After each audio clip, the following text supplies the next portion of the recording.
السلام علیکم ناظرین، آپ دیکھ رہے ہیں پروگرام الف لام میم اور میں ہوں آپ کا میزبان ولید شیخ۔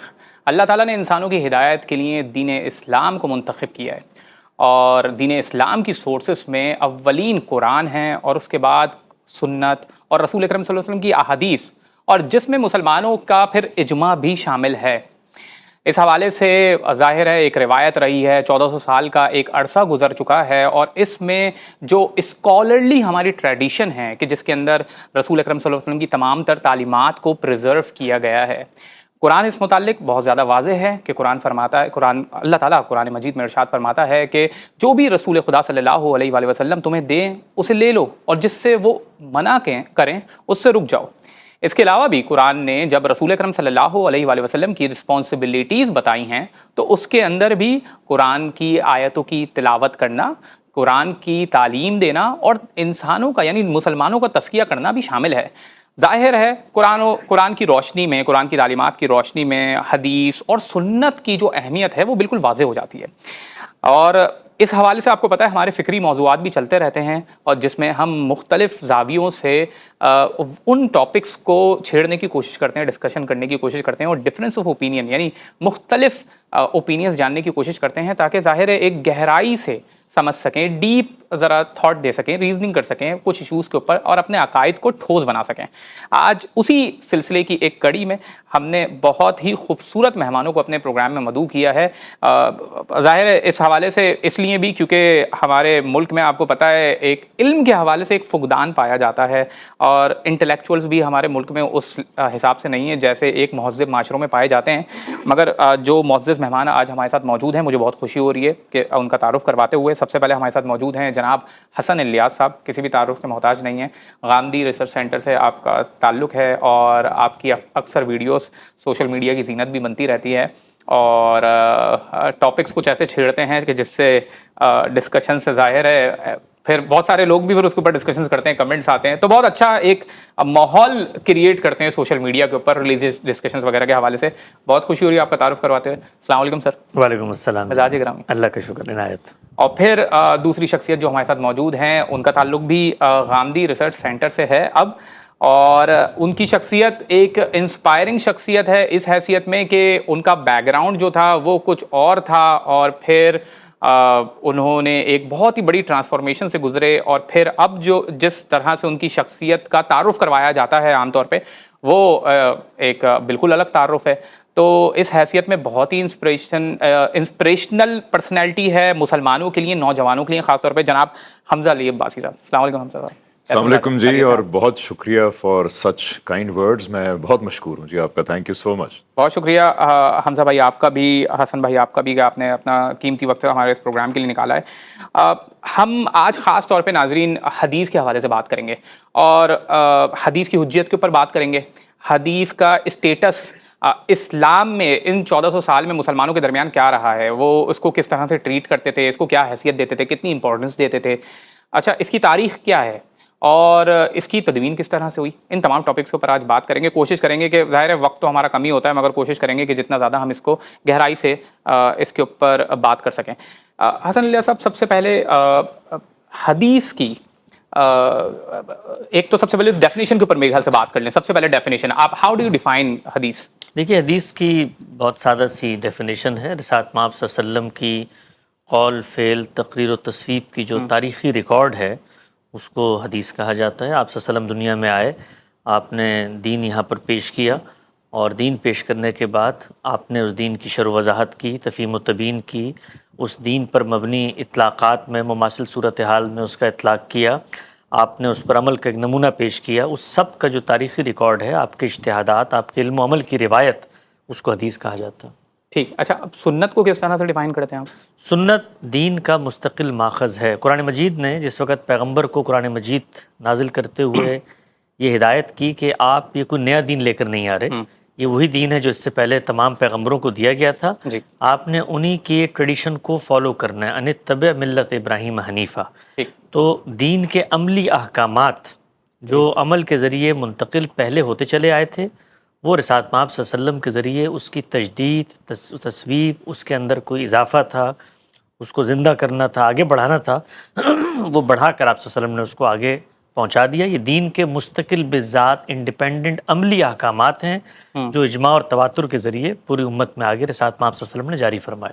اچھا، آپ نے اس اپنی رسپانس میں مستقل ماخذ کا لفظ استعمال کیا ہے کہ سنت کے لیے، مگر حدیث کے لیے آپ نے یہ استعمال نہیں کیا. جی، تو اس کی کیا وجہ ہے؟ کیونکہ رسول اکرم صلی اللہ علیہ وسلم جب کچھ کہتے ہیں، کسی چیز کو اپروو کرتے ہیں، کسی کو کسی کام کرنے کا کہتے ہیں، تو ظاہر ہے یہ بھی قرآن کی روشنی میں تو یعنی یہی ہے کہ جس نے رسول کی اطاعت کی اس نے فقط اللہ کی اطاعت کی، یا اللہ کی یعنی ان کی ذمہ داریوں میں سے ایک یہ ہے کہ وہ مسلمانوں کو کی تعلیم دیں گے، تو اس کو مستقل ماخذ کیوں نہیں کریں؟ میں آپ سے 2-3 منٹ میں کوشش کروں گا کہ مختصراً میں آپ تک آپ کی بات گوش گزار کروں. جو لوگ اس حوالے سے ہمارا تفصیلی نقطہ نظر جاننا چاہتے ہیں، چونکہ مختصر پروگرام ہے، وہ حدیث کیا ہے کہ زیر عنوان جاوید احمد غامدی صاحب کے ساتھ میں نے 22 گھنٹوں پر مشتمل ایک گفتگو کی ہے. اس میں پورا نقطہ نظر، حدیث کی تاریخ، حدیث کیا ہے، خود پیغمبر نے اس کو کیسے دیکھا، صحابہ کیسے دیکھتے تھے، اس کو دیکھ سکتے ہیں. لیکن میں خلاصہ اشارات کی صورت میں دیتا ہوں، لوگ میری اس خلاصے کو جو تفصیل ہے اس کی روشنی میں سمجھیں.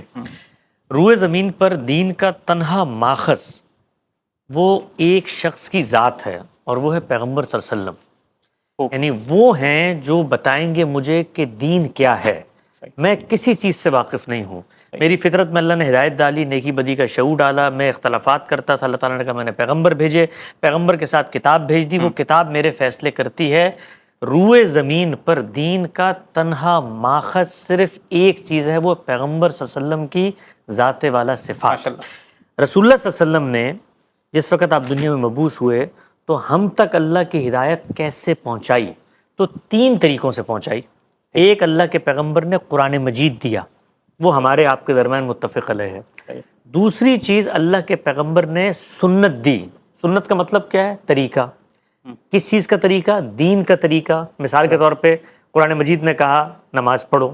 اب نماز اس معاشرے کے لیے کوئی غیر معروف چیز نہیں تھی، تمام انبیاء پڑھتے چلے آئے. روزہ رکھو، روزہ خود بتایا کوئی غیر معروف چیز نہیں ہے، تمام انبیاء کرتے چلے آئے. تو پیغمبر صلی اللہ علیہ وسلم نے انہی سنتوں کو جو پچھلے چلی آ رہی تھی ان کے اندر کچھ امینڈمنٹس کی، ترامیم کی. مثال دیتا ہوں میں آپ کو ایک چیز کی، نماز چلی آ رہی تھی، قرآن نازل ہوا، تو اب نماز میں قرآن پڑھنا ہے نا، تو آپ نے اس کو تبدیل کر کے آگے جاری فرما دیا. آپ صلی اللہ علیہ وسلم نے جاری فرمایا. یہ سنت ہے، آپ کی ذات سے اس کا صدور ہوا ہے، اور یہ کسی ایک فرد کو نہیں بتائی. یہ اتنی بڑی تعداد افراد کی تھی جن کو بتائی، کیونکہ دین کا مستقل ماخذ تھا، سب نے نماز پڑھنی ہے. رسالت مآب صلی اللہ علیہ وسلم روز نماز پڑھتے تھے. یہ دوسری چیز ہے. تیسری چیز جو پیغمبر صلی اللہ علیہ وسلم سے ہم تک پہنچی ہے، وہ دین پر آپ کے عمل کرنے کا نمونہ ہے، اسوہ حسنہ ہے، شرح و وضاحت ہے، تفہیم و تبیین ہے، آپ کے اجتہادات ہیں، آپ کی سیرت و سوانح ہے. یہ 3 چیزیں آپ صلی اللہ علیہ وسلم سے ملی ہیں. ان تینوں چیزوں کے بارے میں ہمارا جو نقطہ نظر ہے اس کو آج تک بالکل غلط سمجھا جاتا رہا ہے. یعنی لوگ یہ سمجھتے ہیں کہ آپ جس وقت سنت کو حدیث سے الگ کرتے ہیں تو یہ حدیث کا انکار ہو گیا. یہ ہرگز ایسا نہیں ہے. یہ صرف کیٹیگرائزیشن کا فرق ہے. یعنی سنت دین کا مستقل بذات ماخذ ہے. رسالت مآب صلی اللہ علیہ وسلم نے اس کو جاری فرمایا، وہ نسلوں میں جاری ہوا، اجماع اور تواتر سے پہنچا. اس میں کسی ایسی تاریخی روایت کا محتاج نہیں ہوں کہ جہاں سے جا کر میں تحقیق کر کے اخذ کروں گا کہ میرا دین تھا کیا. یہ آپ صلی اللہ علیہ وسلم نے کر دیا، یہ امر واقعی ہے، اس سے کسی کو اختلاف نہیں ہے. ہمارا پورا علمی ذخیرہ اسی کو بیان کرتا ہے. آپ امام شافعی سے لے کے ابن عبد البر کو اٹھائیں، شاطبی سے لے کے شاہ ولی اللہ کو اٹھائیں، سب یہ بتاتے ہیں کہ رسالت مآب صلی اللہ علیہ وسلم نے یہ جو دین کا حصہ ہے سنت کا، اس کو اجماع اور تواتر سے منتقل کیا. اگلا جو سوال ہے جس سے تھوڑا سا عمومی اختلاف نظر آتا ہے اور حقیقت میں وہ اختلاف بھی نہیں ہے، وہ یہ ہے کہ وہ پھر سنت کی 2 قسمیں کرتے ہیں. وہ کہتے ہیں یہ جو سنت ہے جو آپ بیان کر رہے ہیں، اجماع اور تواتر، اس میں نماز، روزہ، زکوٰۃ، حج سب شامل ہے، یہ ایک قسم ہے سنت کی. یہ جو دوسری چیزیں تاریخ کی، اس کو کیا کیٹیگرائز کرنا ہے، کیا لیبل دینا ہے، تو وہ کہتے ہیں اس کو سنت کی دوسری قسم بنا لیں. ہم یہ کہتے ہیں کہ جب آپ اس کو سنت کی دوسری قسم بناتے ہیں تو اس سے خلط مبحث پیدا ہوتا ہے، اس لیے کہ وہ اجماع اور تواتر سے آ رہا ہے.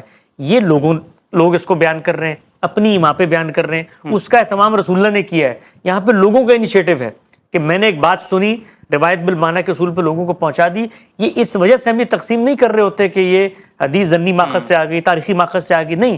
یہ علم اور عقل اور صحیح طریقے سے دین کو پیش کرنے کا تقاضا ہے، یہ پریزنٹیشن کا ہے. اس میں پھر ہم یہ بتاتے ہیں کہ یہ جو حدیث ہے یہ رسول اللہ کی تاریخ ہے، یہ روایت بھی قرآن کی شرح و وضاحت پر مبنی ہے، لہٰذا اس میں کوئی الگ دین بیان ہی نہیں ہوا. تو جب اس میں کوئی الگ دین بیان نہیں ہوا تو آپ اس کو اسی طرح سے بیان کریں کہ اللہ کے پیغمبر نے جو مستقل دین تھا اس پر عمل کا نمونہ پیش کیا ہے. اس سے اگلی بات بھی پھر ہم کہتے ہیں، وہ یہ کہتے ہیں کہ خود قرآن مجید نے ہمیں ایک ہدایت کی ہے. یعنی اس کے بارے میں ہمارا رویہ کیا ہوگا؟ قرآن مجید نے ہمیں پابند کر دیا ہے کہ اللہ کا پیغمبر، آپ نے ایک آیت پڑھی یہاں پر، ایک اور آیت ہے اور اس میں اس سے زیادہ تنبیہ اور تحدید ہے. کیا فرمایا؟ فَلَا وَرَبِّكَ لَا يُؤْمِنُونَ حَتَّى يُحَقِّمُوكَ فِي مَا شَجَرَ بَيْنَهُمْ ثُمَّ لَا يَجِدُوا فِي أَنفُسِهِمْ حَرَجًا. جس معاملے میں پیغمبر فیصلہ کر دیں اس میں اگر تم دل میں تنگی محسوس کرتے ہو تو خدا کی قسم تم مومن نہیں ہو سکتے. تو اب پیغمبر کا کوئی فیصلہ مجھ تک آ گیا، ظاہری بات ہے پیغمبر میرے سامنے موجود نہیں ہے، آپ آ کر بتاتے ہیں، کوئی دوسرا عالم آ کر بتاتا ہے جی فلاں نے فلاں سے سنا تھا. تو میں پہلا کام کیا کرتا ہوں؟ قرآن میں یہ کام نہیں کرتا، سنت میں یہ کام نہیں کرتا، تحقیق کا، تصدیق کا. چنانچہ ہمارے علم نے وہ کام کیا.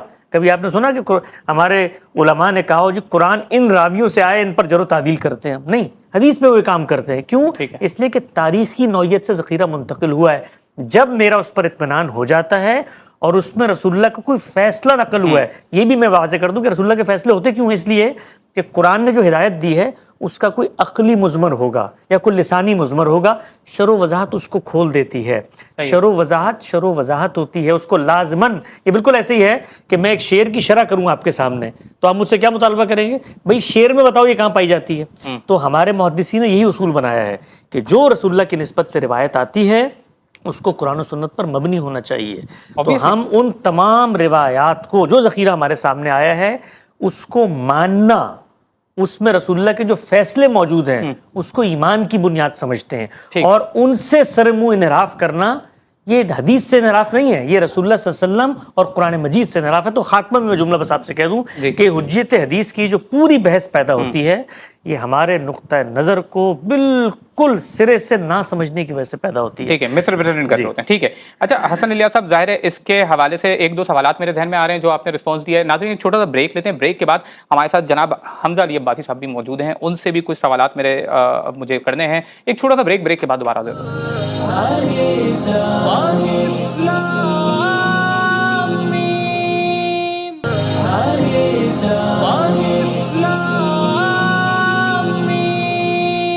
السلام علیکم ناظرین، پروگرام میں ایک بار پھر خوش آمدید. آج ہم حدیث کی حجیت کے اوپر بات کر رہے ہیں اور ہمارے ساتھ بہت ہی خوبصورت مہمان موجود ہیں. جس طرح سے آپ نے تعارف بھی ان کا سنا اور ظاہر ہے آپ ان کو نیشنل میڈیا کے اوپر اور سوشل میڈیا پہ بھی سنتے رہتے ہیں، وہ اس کی زینت ہیں. ظاہر ہے سوشل میڈیا کی بھی شان ہے. تو حمزہ علی عباسی صاحب ہمارے ساتھ موجود ہیں. سر جس طرح سے گفتگو ظاہر ہے جناب حسن الیاس صاحب سے ہماری چل رہی ہے، مجھے یہ لگتا ہے ان کا رسپانس سن کر اور جو میں نے اور بھی سنا ہے غامدی صاحب کا بھی حوالے سے اوپینین وغیرہ، کیا ایسا نہیں محسوس ہو رہا کیونکہ جب ہم قرآن و سنت کی بات لیتے ہیں تو یہ تو اسٹیبلش ایک کرائٹیریا 1400 سال سے چلا ہوا آ رہا ہے اسکالرلی ٹریڈیشن کے اندر کہ حدیث کو تولا جائے گا، پرکھا جائے گا قرآن و سنت سے. یعنی اجماع، یعنی ایک اسٹیبلش جو ٹریڈیشن ہے مسلمانوں کے درمیان وہ تو آلریڈی اسٹیبلش ہے. اگر کوئی حدیث ظاہر ہے اس کے خلاف جا رہی ہوگی تو وہ اس کے اوپر بھی کوشچن اٹھائیں گے اس حدیث کے اوپر، اور قرآن کے خلاف جا رہی ہوگی تب بھی کوشچن اٹھائیں گے. تو اس میں اور جو ایک اوپینین جو آپ لوگوں کی طرف سے آتا ہے اس میں پھر کیا ڈفرنس رہا؟ یہ تو پھر لفظی نزاع لگ رہی ہے صرف. بالکل جی، پہلے تو میں آپ کو بہت مبارکباد دوں گا کہ اس طرح کا شو کرنا مین سٹریم ٹی وی کے اوپر جو مذہبی شو ہے اور اس میں صرف شیلو ڈسکشنز نہیں ہوتی بلکہ بڑی ان ڈیپتھ ڈسکشنز ہوتی ہیں اور ڈفرینٹ نقطہ نظر کے لوگوں کو آپ بلاتے ہیں. یہ یقین جانے from a person in the media, آپ ایک تو بہت مشکل کام کر رہے ہیں اور بہت حوصلے والا کام کر رہے ہیں اور یہ بہت قابل تحسین کام ہے اور اللہ آپ کو مزید اس کے اندر برکت دے اور یہ بڑی خدمت ہے دین کی جو آپ کر رہے ہیں. دوسری چیز یہ کہ دیکھیں میں ایک ریپرزینٹ کرتا ہوں مائنڈ سیٹ ایک عام آدمی کا جس نے اپنے دین کے بارے میں علم حاصل کرنے کی کوشش کی. تو لوگوں سے ریکویسٹ یہ ہے کہ وہ جب یہ سنا کریں نا تعبیرات کہ سنت ہے، حدیث ہے، قرآن ہے، اجماع ہے، تو وہ عام آدمی ذرا ڈسکریج ہونا شروع ہو جاتا ہے کہ یار یہ تو میری پہنچ سے کو باہر کی باتیں ہیں، تو بہت بڑی باتیں ہیں. میری ریکویسٹ یہ ہے کہ جو بھی عام مسلمان میری بات سن رہا ہے وہ کوشش کرے کہ سوچے کہ میں جس دین پہ عمل کرتا ہوں یا مانتا ہوں یہ دین واقعی اللہ کی طرف سے، میں کیوں مانتا ہوں؟ کیا میں اس لیے تو نہیں مانتا کہ صرف والدین کی طرف سے آ گیا؟ تحقیق کرے. اور میں آپ کو یقین دلاتا ہوں کہ جب آپ تحقیق کریں گے تو آپ کو احساس ہوگا کہ یہ ساری باتیں بہت سمپل ہیں، یہ بہت آسان باتیں ہیں، صرف تھوڑا وقت دینے کی بات ہے. تھوڑی سیریسنس کی بات ہے، یہ کوئی بڑی بڑی کمپلیکیٹڈ باتیں نہیں ہیں، اللہ کا دین بہت آسان ہے. اور دوسرا لیکن ریکویسٹ یہ ہے کہ عام انسان خود اپنی طرف سے تحقیق نہ کرے، کیونکہ دین پہ تحقیق کرنے کے لیے ایک عربی کا ذوق بھی ضروری ہے، عربی ادب کا بھی پتہ ہونا چاہیے، ہسٹری کا بھی، فقہ کا بھی. تو اہل علم کی تحقیقات کو آپ دیکھیں ایک عام آدمی، اور اس میں سے پھر آپ رائے قائم کرنے کی کوشش کریں. تو یہ میری ریکویسٹ ہے ہم لوگوں سے. آپ نے جو اچھا، اب اس رسپانس سے بھی پہلے ظاہر ہے جب یہ بات چل پڑی ہے تو آپ اپنی ٹرانسفارمیشن کے حوالے سے بھی ذرا ایک کمنٹ کرتے چلیں، تاکہ یہ کس طرح سے ہوا. ٹھیک ہے کہ یہ ایک شخص جو شوبز سے تعلق رکھتا تھا، ظاہر ہے شوبز والوں کی لائف اسٹائل جو پرسیپشن ہے عام عوام کی وہ بالکل ایک ڈفرینٹ ہوتی ہے. وہ کسی اور دنیا میں رہ رہے ہوتے ہیں، عام عوام ایک الگ، اور خاص طور پہ مذہبی لوگ تو کسی اور ہی دنیا میں رہ رہے ہوتے ہیں. تو یہ اتنی بڑی ٹرانسفارمیشن کیسے ہو گئی؟ آج بھی آپ ماشاء اللہ شوبز میں ہیں. How do you manage this thing? How do you آپ اس کو دونوں کو ایک ساتھ لے کے چل کیسے رہے ہیں؟ دیکھیے جی، ٹرانسفارمیشن تو ایک چھوٹے سے سوال سے شروع ہوئی تھی جو میں نے اپنے ٹین ایج میں پوچھا تھا کہ کانوں میں باتیں پڑتی ہیں کہ مرنے کے بعد کسی قسم کا خدا ہے، قیامت ہے. میرے خاندان والے بھی بتا رہے ہیں، میڈیا بھی بتا رہا ہے. تو یہ اس بات میں کتنی حقیقت ہے، میں خود اس کو جاننا چاہتا ہوں. کیونکہ مرنے کے بعد اگر تو خدا ہے اور قیامت ہے، جنت دوزخ ہے، تو یہ بہت بڑی بات ہے.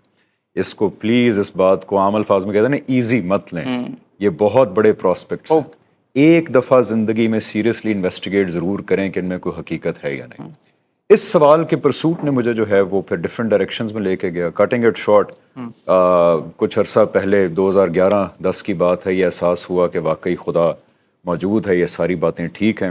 پھر مذہب سے متعلق بہت سوالات تھے جن کا مجھے جواب جو ہے وہ بہت سارے مین سٹریم علماء کی طرف سے ملا. ایک بہت بڑے چنک کا جواب مجھے جاوید احمد غامدی صاحب سے ملا.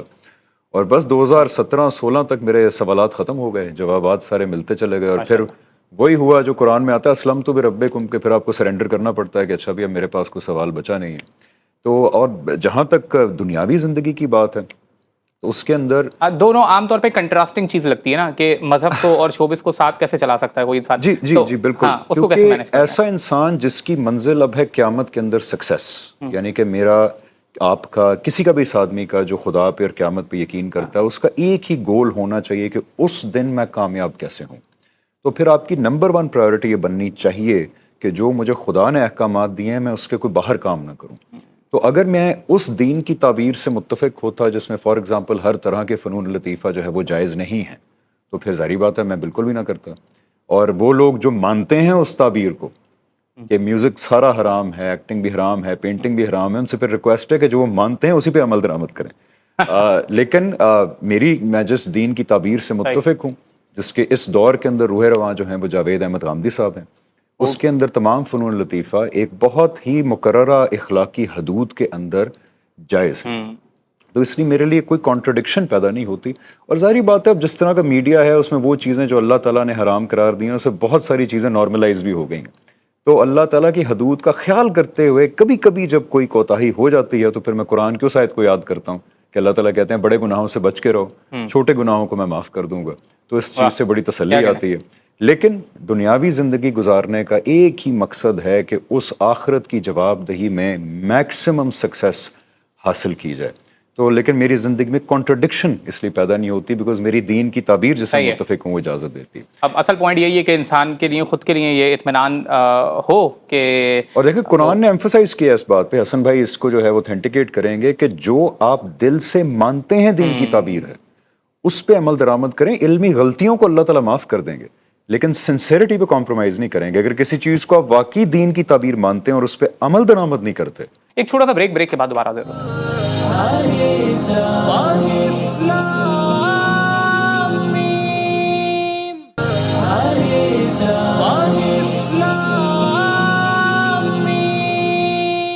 السلام علیکم ناظرین، پروگرام میں ایک بار پھر خوش آمدید. آج ہم حدیث کی حجیت کے اوپر بات کر رہے ہیں اور ہمارے ساتھ بہت ہی خوبصورت مہمان موجود ہیں. حمزہ بھائی، اس حوالے سے ظاہر ہے جو گفتگو حسن الیاس صاحب کر رہے تھے حدیث کے حوالے سے، تو یہ ایک ظاہری طور پہ لگتا ہے کہ یہ تو پہلے سے پیٹرن چلا آ رہا ہے، تو پھر what is the difference, what is the new thing, what is unique about it؟ اس میں 2 چیزیں میں ایڈ کرنا چاہوں گا. ویسے حسن بھائی نے بہت تفصیلی اس پہ روشنی ڈالی اور باقی جو لوگ دیکھنا چاہیں وہ 23 اعتراضات سیریز کی دیکھ لیں.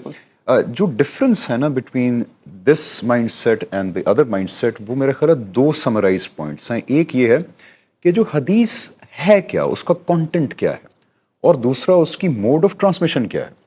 موڈ آف ٹرانسمیشن کے اندر جب یہ کہتے ہیں کہ قرآن یعنی اگر عام الفاظ میں کہوں تو تھیوری اور سنت یعنی کہ اس کا پریکٹیکل پارٹ، ٹھیک ہے، وہ آپ صلی اللہ علیہ وسلم نے صحابہ کی ایک پوری جماعت کو ٹرانسفر کیا، یعنی کہ 4 لوگوں کو نہیں کیا، 10 کو نہیں کیا، تو ماس ٹرانسمیشن کے ذریعے قرآن بھی دے دیا ان کو، سنت بھی دے دی ان کو. اور جو احادیث ہیں وہ ہے ہسٹوریکل ریکارڈ جو ہے انڈیویجول رپورٹنگ پہ بیسڈ. اس لیے دیکھیں اس میں اسناد کی بحث ہوتی ہے، راوی کی بحث ہوتی ہے، کبھی بھی یہ بحث آپ کو قرآن میں نہیں ملتی.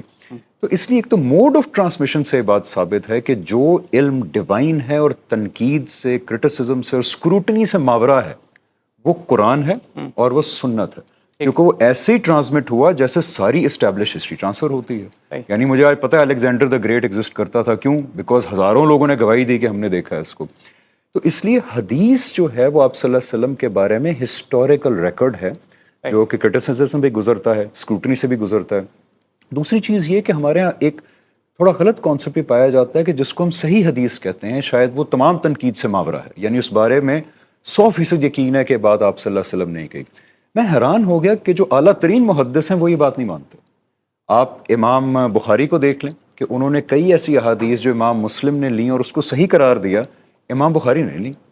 اس طرح امام مسلم نے کئی ایسی احادیث جو بخاری نے جو ہے لی تھیں ان کو صحیح کہا، امام مسلم نے لینے سے انکار کر دیا. اس طرح بڑے بڑے محدثین ہیں جیسے کہتے ہیں جی علامہ باجی ہیں، میرے خیال سے ابن حجر ہیں، علامہ باجی ہیں، امام عراقی ہیں، اب ریسنٹلی البانی علامہ البانی صاحب تھے، انہوں نے صحیح حدیث کے اوپر بھی تنقید کی. تو اس سے ثابت یہ ہوا کہ قرآن اور سنت انفیلیبل علم ہے، یعنی کہ وہ ڈیوائن ہے، اور حدیث جو ہے وہ انسانوں کا مرتب کیا ہوا ہے. دوسرا ایک ڈفرنس یہ ہے کانٹینٹ کا، کہ کانٹینٹ کیا ہے سنت اور حدیث کا. اس معاملے میں میرا خیال ہے کہ غامدی صاحب جیسے علماء کا ایک بڑا احسان ہے کہ انہوں نے حدیث کو اس جگہ پہ رکھا ہے جو وہ ڈیزرو کرتی ہے اور تمام شکوک و شبہات کو نکال دیا. دین پورے کا پورا ہے قرآن اور سنت کے اندر، اس کی امپلیمنٹیشن آپ صلی اللہ علیہ وسلم نے کیسے کی زندگی میں، اس کا کانٹینٹ ہے اس ہسٹوریکل ریکارڈ میں جو انسانوں کا مرتب کیا ہوا ہے جو حدیث ہے. پرابلم وہاں پہ آتی ہے کہ جب آپ حدیث کے علم کو بھی قرآن اور سنت کے ساتھ رکھ دیتے ہیں اور اس کو بھی اسی طرح کا divinely protected independent source of دین کے احکامات مانتے ہیں جو قرآن اور سنت ہے. ایسا نہیں ہے. حدیث کے اندر قرآن اور سنت میں دیے گئے دین کی ہی امپلیمنٹیشن ہے، اسی کی ایکسپلینیشن ہے، وہ پیرلل سورس آف ریلیجن نہیں ہے. اچھا، ابھی یہاں پر مجھے ایک چیز حسن الیاس صاحب ایک میرے جو ذہن میں آ رہی ہے وہ یہ سنت بھی اگر ہم غور کریں تو فار ایگزامپل آج مسلمانوں کی جو سنت فار ایگزامپل ٹھیک ہے فجر میں 2 رکعت پڑھنی ہے، عشاء میں 4 رکعت پڑھنی ہے، مگر ہاتھ کھول کے پڑھنی ہے، ہاتھ باندھ کے پڑھنی ہے. اس میں تو within Sunni school of thought ہمیں 2 مل جاتے ہیں. فار ایگزامپل ایک ہاتھ باندھ کے پڑھتا ہے، ایک ہاتھ کھول کے پڑھتا ہے. تو یہ سنت بذات خود ہے، ہمارے مسلمانوں کے درمیان ایک اس کے اوپر اجماع بھی موجود ہے، اور لوگ اس کو یہ بھی نہیں کہتے کہ ہاتھ کھول کے پڑھنا حرام ہے. تو یہ بھی تو ہمارے سامنے ایک بات آ گئی ہے سامنے. جی دیکھیے، سنت جو منتقل ہوئی ہے اس عمل کے اندر بہت سارے ایسے ضمنی اعمال ہیں جن میں اللہ کے پیغمبر نے انسانوں کو اختیار دیا ہوا ہے. مثال کے طور پہ نماز منتقل ہوئی ہے، نماز کے اوقات، نماز کی جماعت، نماز کی اذان، نماز کی رکعتیں، ان میں اختیار نہیں دیا گیا. پھر نماز کے 2 حصے ہیں، ایک لازم اعمال ہیں اور ایک اختیاری اعمال ہیں. جو لازم اعمال ہیں اس میں قیام ہے، اس میں رکوع ہے، اس میں قعدہ ہے، اس میں سجدہ ہے، اس میں قرأت فاتحہ ہے، اس کے ساتھ قرآن ملا کے پڑھنا ہے، اس کے ساتھ ساتھ رکوع ہے، اس کے اذکار کیا ہوں گے اس میں آپ کو اختیار دیا گیا ہے. اسی طرح سے آپ جب کھڑے ہوتے ہیں کھڑے ہونے کے بعد قیام میں ہاتھ باندھ رہے ہیں یا نہیں باندھ رہے ہیں، یہ اختیاری عمل ہے. تو یہ جو اختلافات آپ کو نظر میں آتے ہیں وہ اصل میں اختلاف نہیں ہے، وہ اختیاری اعمال کے اندر ترجیحات ہیں. چنانچہ آپ غور کیجئے تو جب کبھی گفتگو سنتے ہیں آپ علماء کی رفع دین کے بارے میں تو وہ کیا کرتے ہیں، وہ رسالت مآب صلی اللہ علیہ وسلم کی نسبت سے منتقل ہونے والی تاریخ سے دلائل لے کر آ رہے ہوتے ہیں کہ بھئی یہ فلاں فلاں صحابی نے بتایا رسول اللہ نے یہ کیا. جو نہیں کرتے وہ بھی لے کر آ رہے ہوتے ہیں. اس کا کیا مطلب ہے؟ اس کا مطلب یہ ہے کہ خود پیغمبر صلی اللہ علیہ وسلم کے ہاں اس چیز کا تعدد یہ بتا رہا ہے کہ اختیاری عمل ہے. تو سنت کے اندر کوئی اختلاف نہیں ہوتا. سنت کے اندر جو اختیاری اعمال ہیں جو ہماری ثوابدید پہ چھوڑ دیے گئے ہیں ان میں یہ معاملہ ہوتا ہے. ایک نقطے کی میں بس وضاحت کر دوں یہاں پہ، اللہ تعالیٰ کے پیغمبر دین ہمیں خبر واحد کے ذریعے دیتے ہیں. اس سے آگے بڑھ کر مخطوطات پہ لکھ کر پتھروں کے اوپر کندہ کر کے دیتے، ہم اس سے دین حاصل کرتے. ہمارا یہ مسئلہ نہیں ہے کہ خبر واحد کو چونکہ لوگوں نے بیان کیا ہے اس لیے ضنی ماخذ ہو جاتا ہے. ہمارے علم کی جو بحثیں ہوتی ہیں نا ضنی اور قطعی کی، ہمارے ہاں خبر واحد کے بعد میں سرے سے وہ بحثیں ہی نہیں ہوتی. ہم یہ کہتے ہیں کہ اللہ کے پیغمبر نے جو دین دیا ہے امر واقعی میں وہ ہے کیا؟ وہ قرآن و سنت ہے. یہ جو روایات ہیں یہ لوگ اپنی ثوابدید پر بیان کر رہے ہیں. رسول نے ایسا کچھ نہیں کروایا؟ یہ رسول نے اگر کروایا ہو تو آپ بتائیے کہ رسالت مآب صلی اللہ علیہ وسلم نے اس سے بالکل مختلف عمل کیا. ہم نے ان تمام روایتوں پہ کام کیا ہے. خود صحابہ کرام نے اس سے مختلف عمل کیا. آپ کو حیرانی ہوگی یہ سن کے، ابھی لوگ اس پر تحقیق کریں. وہ تمام دلائل ہم نے اعتراضات سیریز میں رکھ دیے. خود رسول اللہ نے زندگی کے ایک بڑے موقع پر منع فرمایا کہ میرے اقوال کو مت لکھو، اس لیے کہ اس موقع پر اختلاط کا امکان تھا. سیدنا ابوبکر کے بعد جو نسخہ تھا وہ آپ سے جب مانگا گیا آپ نے اس کو تلف کرنے کا، وہ یہ جانتے تھے کہ اصل دین محفوظ ہے، یہ تاریخی ذخیرہ ہے، اس کے اندر رسول اللہ کا علم ہے، علم کی بنیاد ہے، اس کے اندر جو احکامات ہیں ان کو ماننا ہم پر لازم ہے.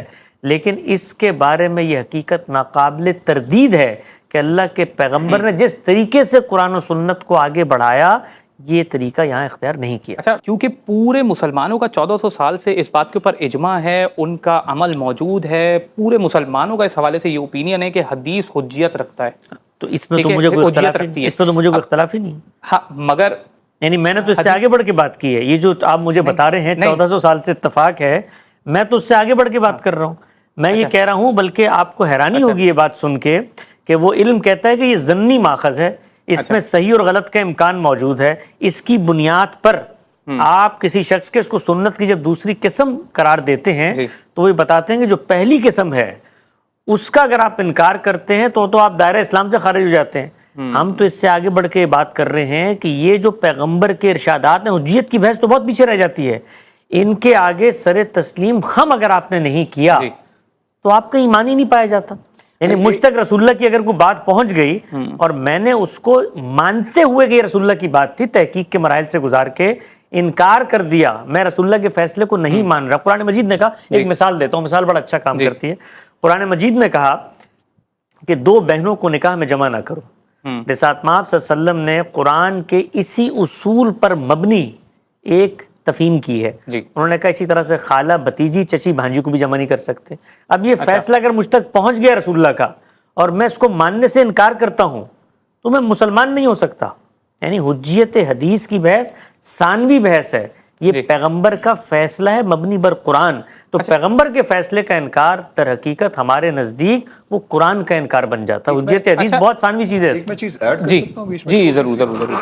غالباً اختلاف، اور اس پہ حسن بھائی آپ بھی اگر میں غلط ہوں تو کامنٹ کر دیں، کہ اختلاف صرف اس بات کا ہے کہ حدیث کا جو علم ہے کیا اس کو قرآن کی روشنی میں سمجھا جائے گا، یعنی قرآن میں دین موجود ہے اور آپ صلی اللہ علیہ وسلم اس کی امپلیمنٹیشن کر رہے ہیں، یا پھر حدیث کو قرآن کے ساتھ پیرل رکھ کے as a separate source of دین سمجھا جائے گا کہ قرآن میں بھی کچھ احکامات ہیں اور کچھ نئے احکامات جن کی ان پرنسپل یا ڈائریکٹلی روٹ قرآن میں نہیں ہے وہ آپ صلی اللہ علیہ وسلم نے حدیث کے ذریعے دیے. یہ ہے اصل پرابلمٹک مائنڈ. اس قسم کے پروگرام آپ کو پتہ ہے جو فکری پروگرام ہیں جس کے اندر ہم گہری گفتگو کرتے ہیں مختلف موضوعات کے اوپر، اس کا مقصد یہ ہوتا ہے تاکہ ایک ڈسکورس کریٹ کیا جا سکے، ڈائلاگ کی فضا بنایا جا سکے اس معاشرے میں کہ جس معاشرے میں ڈائلاگ اور ڈسکورس اور بات چیت نہیں ہوتی. بیٹھ کے بات چیت کریں، اور اسی لیے اس قسم کے پروگرامز ہم کر رہے ہیں. اس میں سے وہ صرف یہ نہیں ہے کہ کسی ادارے کو پروموٹ کرنا ہے، کسی خاص فرقے کو پروموٹ کرنا ہے، بلکہ اس کے اندر ہمارا موقف، ہمارا مدعا، ہمارا مقصد یہ ہے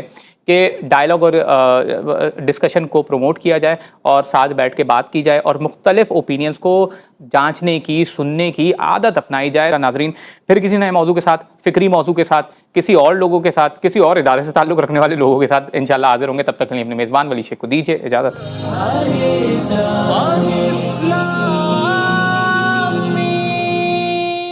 السلام علیکم ناظرین، آپ دیکھ رہے ہیں پروگرام الف لام میم اور میں ہوں آپ کا میزبان ولید شیخ.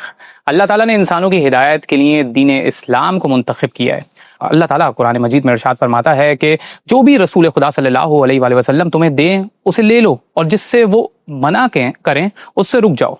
اس کے علاوہ بھی قرآن نے جب رسول اکرم صلی اللہ علیہ وآلہ وسلم کی رسپانسبلٹیز بتائی ہیں تو اس کے اندر بھی قرآن کی آیتوں کی تلاوت کرنا، قرآن کی تعلیم دینا اور انسانوں کا یعنی مسلمانوں کا تزکیہ کرنا بھی شامل ہے.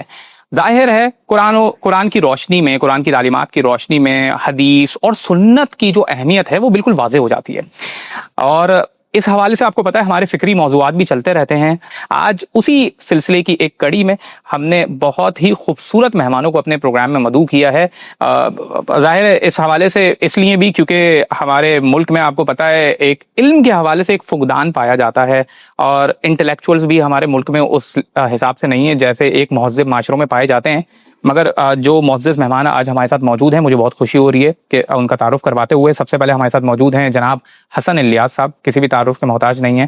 غامدی ریسرچ سینٹر سے آپ کا تعلق ہے اور آپ کی اکثر ویڈیوز سوشل میڈیا کی زینت بھی بنتی رہتی ہے. السلام علیکم سر. وعلیکم السلام. مزاج گرامی. اللہ کا شکر عنایت. اور پھر دوسری شخصیت جو ہمارے ساتھ موجود ہیں ان کا تعلق بھی غامدی ریسرچ سینٹر سے ہے اب، اور ان کی شخصیت ایک انسپائرنگ شخصیت ہے اس حیثیت میں کہ ان کا بیک گراؤنڈ جو تھا وہ کچھ اور تھا، اور پھر انہوں نے ایک بہت ہی بڑی ٹرانسفارمیشن سے گزرے، اور پھر اب جو جس طرح سے ان کی شخصیت کا تعارف کروایا جاتا ہے عام طور پہ وہ ایک بالکل الگ تعارف ہے.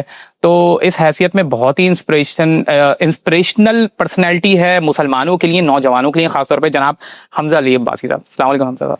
السلام علیکم جی، اور بہت شکریہ فار سچ کائنڈ ورڈز. میں بہت مشکور ہوں جی آپ کا. تھینک یو سو مچ. بہت شکریہ حمزہ بھائی آپ کا بھی، حسن بھائی آپ کا بھی، کہ آپ نے اپنا قیمتی وقت ہمارے اس پروگرام کے لیے نکالا ہے. میں کیونکہ غامدی صاحب کا ایک اسٹیٹمنٹ ہے جو غامدی صاحب کی ویب سائٹ کے اوپر ہی تھا، خاص طور پہ حدیث کی حجیت کے حوالے سے جو انہوں نے کہا ہے، تو وہ میں نے اس حوالے سے تاکہ رکھ لیا تھا تاکہ اور مزید کلیئرٹی ہو جائے. اب یہ انگلش میں نیریٹیوز وچ ریکارڈ دی ورڈز. کہاں سے پڑھ رہے ہیں آپ اس کو؟ یہ غامدی.com اور آرٹیکلز، حدیث، انٹرویو میں انہوں نے سوال پوچھا گیا اس کے اوپر جواب دیا. صحیح.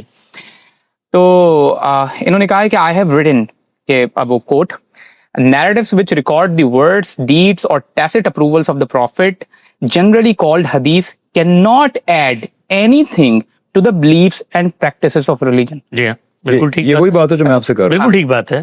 ہاں جی. اس کے اندر ایک اور چیز پھر یہ آگے کہتے ہیں، this is because it is an irrefutable reality about these narratives that the prophet never made any arrangement to their dissemination or preservation. جی دو دعوے ہیں یہ. اب یہ دو دعوے ہیں. اب اس دعوے کے حوالے سے میں ایک جو آپ نے بھی کیونکہ گفتگو میں کی ہے، اب میرے سامنے ایک حدیث بخاری سے جو میں نے دیکھی پھر تحقیق کر رہا تھا اس حوالے سے تاکہ ظاہر بہتر انداز میں گفتگو ہو سکے.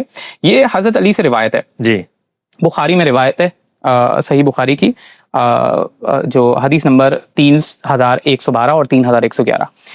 اس کے اندر ایک حضرت علی کے پاس کچھ لوگ آئے اور انہوں نے کچھ ان کے سامنے مدعا رکھا کہ حضرت عثمان کے دور خلافت کے اندر کچھ معاملات ہو رہے تھے، تو وہ کہہ رہے تھے کہ ہمارا اس طریقے سے ڈیل کیا جائے. تو حضرت علی نے یہ کہا، اور حدیث نمبر 312 311 دونوں میں یہ بات لکھی ہوئی ہے کہ حضرت علی نے اپنے بیٹے یعنی محمد حنفیہ کو یہ کہا کہ تم یہ کتاب لے کر جاؤ اور حضرت عثمان کے پاس لے کے جاؤ اور ان کو بتاؤ کہ یہ رسول اکرم صلی اللہ علیہ وسلم ان سے کہنا کہ یہ کتاب حضرت کا خود لکھوایا ہوا ہے، اور تم اور ان سے یہ کہنا کہ وہ اس کے اوپر حکم جو جاری کریں وہ اس کتاب کے مطابق کریں. ٹھیک ہے. تو یہاں پر تو ایک پوری رسول اکرم صلی اللہ علیہ وسلم کی ہمیں کیا حکم لکھوایا ہوا ہے؟ وہ کیا حکم ہے؟ حکم جو بھی لکھوایا ہوا ہے وہ حکم کیا ہے؟ سوال زکات کے حوالے سے. زکات تو رسالت مآب صلی اللہ علیہ وسلم نے خود، زکات تو سنت کے ذریعے آپ نے جب منتقل کی تو اس کی جو تفصیلات ہیں وہ تو خود لکھوا کر، کیونکہ عمال نے جانا ہے نا، ہر جگہ پہ عمال نے جانا ہے، انہوں نے اس کے مطابق زکات لینی ہے، تو وہ تو سنت کے ذریعے انہوں نے منتقل کیا، لوگوں کو لکھوایا. بالکل اسی طرح سے قرآن لکھوایا، یعنی اس طرح قرآن مجید لکھوایا، اسی طرح سنت کی وہ ڈیٹیلز، وہ چیزیں جن کے اندر عادات آ جاتے ہیں. مثال کے طور پر یہ جو سیدنا علی کی آپ نے روایت پڑھی، اس کے اندر وہ بتاتے ہیں کہ مویشی کی زکات کیا ہوگی. اس میں بتاتے ہیں اگر 100 جانور ہو تو اس کے بعد بنت لبون دینا پڑتا ہے 1 سال کا یہ ساری چیزیں جس وقت رسالت مآب صلی اللہ علیہ وسلم نے بتائیں، لوگوں نے لکھنی شروع کر دی. ان کا معاملہ وہ نہیں ہے جو باقی روایات کا ہمارے سامنے آتا ہے، یہ سنت کو اسی دور کے اندر لوگوں نے لکھ کے پریزرو کیا. پہلی بات نہیں، رسول نے خود پریزرو کروایا. اب یہ کہہ رہے ہیں کہ کوئی ارینجمنٹ بالکل کروایا نہیں. وہ جو بات کر رہے ہیں وہ اخبار احاد کے بارے میں کر رہے ہیں. یہ جو رسالت مآب صلی اللہ علیہ وسلم نے کام کروایا یہ اخبار احاد نہیں ہے، یہ سنت کا ماخذ ہے. آپ کے ہاں اس وقت بھی جو زکوٰۃ کے اندر عادات آتی ہیں، شروحات آتی ہیں، پورا ذخیرہ اس کو اجماع اور تواتر سے اخذ کرتا ہے. وہ اجماع اور تواتر خود رسالت مآب کی زندگی میں ریٹن ریکارڈ میں آ چکا ہے. یہ چیز اور یہ بات کہ میں نے رسول اللہ صلی اللہ علیہ وسلم کو یہ کہتے ہوئے سنا کہ آپ نے فلاں موقع پر یہ کیا, آپ دو چیزوں کا فرق محسوس کر رہے ہیں. اس کو رسالت مآب صلی اللہ علیہ وسلم کہیں جو میری تاریخ ہے مجھ سے متعلق, تو میری مجلسوں میں بیٹھتے ہو, میری سیرت و سمانے دیکھتے ہو, میرے فیصلے دیکھتے ہو, یہ تم لوگوں کے ذہن میں رہتے ہیں, اس کے حوالے سے میں آپ کو بتاتا ہوں. ان کا عمل حجت نہیں ہے پھر رسول کا؟ نہیں, رسول اللہ کا عمل تو حجت ہے, وہ تو زیر بحث ہی نہیں ہے. تو پھر وہی تو ریکارڈ ہو رہا ہے. نہیں, بحث کیا ہو رہی ہے؟ بحث یہ ہو رہی ہے کہ وہ ریکارڈ کرنے کا عمل رسالت مآب صلی اللہ علیہ وسلم دین کے ایک انڈیپینڈنٹ سورس کی حیثیت سے اپنی زندگی میں اپنے اہتمام میں کروا رہے ہیں. اگر اس سے فرق کیا واقع ہوتا ہے؟ فرق یہ واقع ہوتا ہے, نہیں یہ کروایا ہے نا, نہیں یہ جو بات کروائی ہے یہ رسالت مآب صلی اللہ علیہ وسلم کی زندگی کا ہسٹوریکل ریکارڈ نہیں ہے, یہ سنت کی تفصیل ہے. وہ سنت جو اجماع اور تواتر سے جاری ہے. آج آپ کے پاس یہ موجود ہے, یہ جو آپ صلی اللہ علیہ وسلم نے لکھوایا وہ مخطوطہ موجود ہے. میں ایک چیز سمجھنا چاہ رہا ہوں کہ یہ رسول اکرم صلی اللہ علیہ وسلم نے خود لکھوایا ہے نا. جی ہاں, جی بالکل.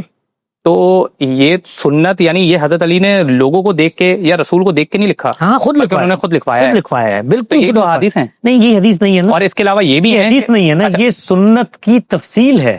حدیث جو ہے یہ سنت کی تفصیل ہے. آپ صلی اللہ علیہ وسلم نے, آپ صلی اللہ علیہ وسلم کو کس نے بتایا؟ یہ اللہ تعالیٰ نے بتایا کہ بھائی ان شروحات کی بنیاد پر آپ نے لوگوں سے زکوٰۃ وصول کرنی ہے. اس چیز کو آپ صلی اللہ علیہ وسلم نے بیان کیا, اس کو ایک صحابی نے لکھ لیا.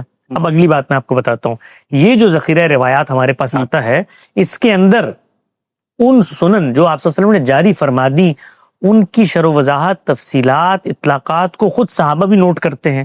فرق سمجھیں, فرق کیا ہے؟ یعنی بنیادی طور پر فرق یہ ہے کہ اللہ کے پیغمبر سے تین چیزیں مل رہی ہیں ہمیں. ایک قرآن, ایک مستقل بذات زکوٰۃ, مستقل بذات دین کا حکم ہے, اس کا ماخذ پیغمبر کی ذات ہے. قرآن کا ماخذ بھی پیغمبر کی ذات ہے. وہ آپ صلی اللہ علیہ وسلم نے پورے معاشرے کو منتقل کیا, اتنا اہتمام کیا منتقل کرنے کا, سنیے گا, اتنا اہتمام کیا منتقل کرنے کا کہ اس کی تفصیلات کو جہاں پر لکھ کے بیان کرنا تھا لکھ کے بیان کر دی. جیسے کہ یہ زکوٰۃ میں بیان کر دی. ٹھیک ہے. اب یہاں پہ ایک چیز بہت امپورٹنٹ ہے, وہ یہ کہ رسول خدا صلی اللہ علیہ وسلم ظاہر ہے گائیڈ کر رہے ہیں, رہنمائی کر رہے ہیں, اور بہت سارے ایسے لوگوں کی کر رہے ہیں کہ جو مختلف الخیال ہے, مختلف بیک گراؤنڈ سے تعلق رکھتے ہیں اور مختلف اوقات میں اسلام میں داخل ہو رہے ہیں. تو کوئی شخص ہے وہ فار ایگزامپل ضعیف ہے, بوڑھا ہے, کوئی شخص ہے جو نوجوان ہے, کوئی شخص ہے جو جوان ہے, الگ الگ بیک گراؤنڈ سے تعلق رکھتے ہیں. کوئی سلمان فارسی جیسا ہے کہ جو پہلے سے ہی بہت زیادہ علوم کا ماہر ہے, کوئی ہے ایسا جس نے کبھی کچھ نہیں پڑھا. ٹھیک ہے. اب بات یہاں پر یہ ہوتی ہے کہ جب میں نے یہ روایت آپ کے سامنے پیش کی, حضرت عثمان اور حضرت علی یعنی ان کو ریکمینڈ کریں, ایک سوال پوچھتا ہوں آپ سے, ایک ان دونوں کا ڈفرنس آف اوپینین آ گیا. چھوٹا سوال پوچھتا ہوں. اللہ کے پیغمبر اس کا خود اہتمام کر رہے ہیں, آپ کو ایک روایت پڑھ کے پیش کرنے کی ضرورت کیوں پیش آئی؟ آپ کو یہ بیان کرنا چاہیے تھا کہ یہ جو پورا ذخیرہ حدیث ہمارے پاس 26,000 روایات مسند احمد میں ہیں, رسول اللہ صلی اللہ علیہ وسلم نے وہ بھی سب لکھوائی تھیں, وہ کیوں نہیں پیش کیا آپ نے؟ نہیں, وہ ایسا نہیں ہے نا. کیوں نہیں ہے؟ کیا مطلب اس کا یہ ہے کہ آپ نے دین کا ایک حصہ وہ لکھ کے بیان کر دیا اور باقی حصہ جو آپ کی ذمہ داری تھی, جو آپ لکھ کے بیان کر رہے تھے, جس کی حفاظت کا ذمہ آپ کے سپرد تھا, اس سب کو آپ نے چھوڑ دیا؟ یعنی 90-95% دین کا حصہ وہ محدثین آئے, انہوں نے جمع و تدوین کی, اس کے بعد کتابیں بنی اور وہ آج ہمارے سامنے آ رہی ہیں. تو یہی غلط فہمی پیدا ہوتی ہے. میں اس کو بڑی دیانتداری سے آپ سے عرض کرنا چاہتا ہوں. ایک چیز کے بعد بس کریے گا میں, کیونکہ یہ کلیریفائی, کیونکہ دیکھیں یہاں پر حضرت علی اور حضرت عثمان کا ہمیں ایک ظاہری طور پہ ایک ڈفرینس آف اوپینین, ظاہر ہے اصحاب میں ڈفرینس آف اوپینین پائے جاتے تھے, تو ہمیں ایک ڈفرینس آف اوپینین مل رہا ہے. تو سوال یہاں پہ یہ پیدا ہوتا ہے کہ which one to pick, which one to choose from. یہ کیسے پتہ چلے گا؟ یہ تو ہمیں تبھی پتہ چلے گا کہ جب ہم یہ کہیں گے کہ ہاں یہ ڈفرینس آف اوپینین پایا جاتا تھا, ایک کا یہ اوپینین تھا, ایک کا یہ اوپینین تھا. ہم ان دونوں کو پرکھیں گے قرآن کے اوپر, ہم ان دونوں کے اوپر پرکھیں گے کہ ان دونوں کے اندر, ان دونوں شخصیات میں انڈرسٹینڈنگ فار ایگزامپل کس کے اندر زیادہ تھی یا کون سی چیز قرآن سے زیادہ مل رہی ہے, اسی بنیاد کے اوپر پرکھیں گے ہم. تو پوائنٹ یہ ہے کہ ایک پریکٹس جو مختلف الخیال لوگ, مختلف بیک گراؤنڈ سے تعلق رکھنے والے لوگ اسٹیبلش کر رہے ہیں, تو اس کے اندر ڈفرینسز تو پائے جائیں گے. تو اس کے اندر ہمیں اس بات کو اسٹیبلش کرنا پڑے گا کہ کون وہ ہے کہ جو قرآن و سنت کے مطابق کر رہا ہے, کون وہ ہے کہ اس کے اوپر ہم زیادہ ریلائی کر سکتے ہیں, کسی کے اوپر نہیں کر سکتے. تو اس کے اندر تو سنت کے اندر بھی ڈفرینسز آئیں گے اور اس کے اندر ظاہر ہے پھر حدیث کی تدوین کے اندر بھی آپ کو وہ آئے گا کہ آپ یہ بولیں گے کہ نہیں رسول نے یہ کہا ہے تو ہم اس کو مانیں گے. دیکھو ٹھیک ہے، آپ سے میں ایک سوال پوچھتا ہوں، قرآن مجید متفق علیہ ہے دنیا میں؟ کوئی اس پہ اختلاف نہیں، قرآن مجید کا متن متفق ہے. جی. قرآن کے اندر جو تفسیری اختلافات ہو جاتے ہیں اس کو کیسے حل کرتے ہیں؟ ہوتے ہیں نا دنیا بھر میں 30 تفسیریں لکھی گئی، آج بھی لوگ تفسیریں لکھ رہے ہیں، وہ کہتے ہیں نہیں اس آیت کا سیاق یہ ہے، اس کا سباق یہ ہے، اس سے مدعا مفہوم مراد یہ ہے. کیسے حل کرتے ہیں؟ دنیا کے اندر جو یونیورسل پرنسپل ہوتے ہیں ٹیکسٹ کو سمجھنے کا، بھائی ایک لفظ ہے جملے کے اندر آیا، اس کی تعلیف دیکھیں گے، اس کا سیاق و سباق دیکھیں گے، اس کو دیکھنے کا عمل انسانی عمل ہے. وہ جس نے دیا ہے اس نے یہ مان کر دیا ہے کہ میں ایک ایسا کلام دے رہا ہوں جو اپنے اندر صلاحیت رکھتا ہے ایک مدعا کو پہنچانے کی. رسالت میں آپ صلی اللہ علیہ وسلم نے افراد کے اتنے بڑے مجموعے کو نماز پڑھ کے دکھائی، روزہ رکھ کے دکھایا، حج کر کے دکھایا. اب دیکھنے والے اس کو پرسیو کرنے میں کہیں غلط فہمی کا شکار ہو جاتے ہیں، وہ تو قرآن کی تفسیر میں بھی ہو جاتے ہیں. آپ نے دیکھا ہے اس وقت جتنی بڑی گمراہیاں ہیں، شرک سے لے کے بدعت تک، لوگ اس کا ماخذ قرآن کو بنا رہے ہوتے ہیں. سب تختہ مشق قرآن بنا ہوتا ہے. ہمارے ہاں لوگوں کے قتل و غارت گری کی بنیاد پر قرآن لا رہے ہوتے ہیں. تو کہیں اختلاف پیدا ہو جاتا ہے تو کیا کرتے ہیں جو سیدنا علی نے کیا؟ آج کیا کرتے ہیں ہم؟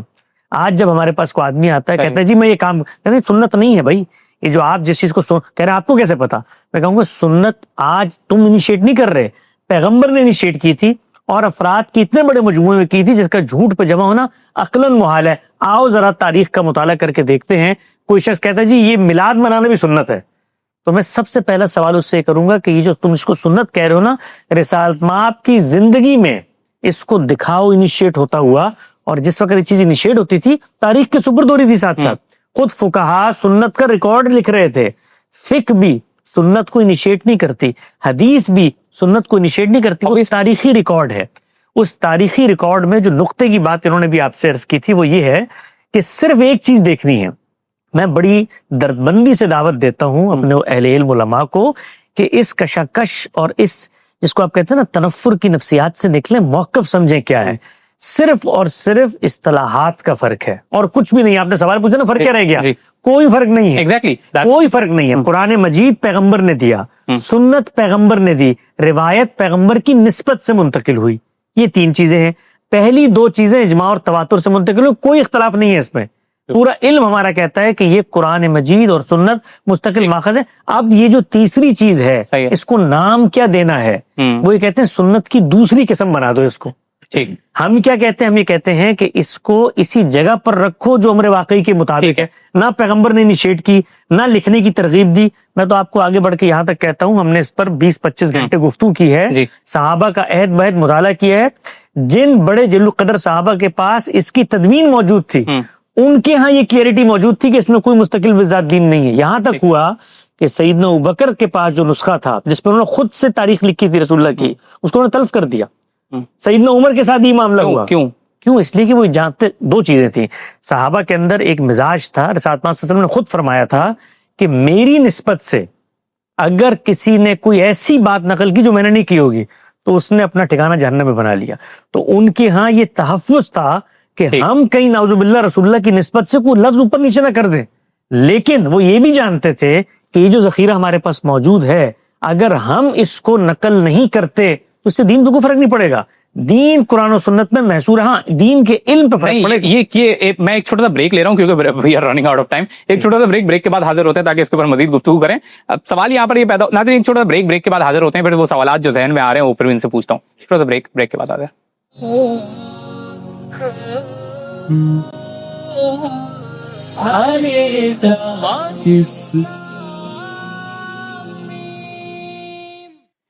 السلام علیکم ناظرین، پروگرام میں ایک بار پھر خوش آمدید. ہمارے ساتھ ملک کے نامور فلم اسٹار اور ڈرامہ اسٹار اور کسی بھی تعارف کے محتاج نہیں ہے جناب حمزہ علی عباسی صاحب موجود ہیں.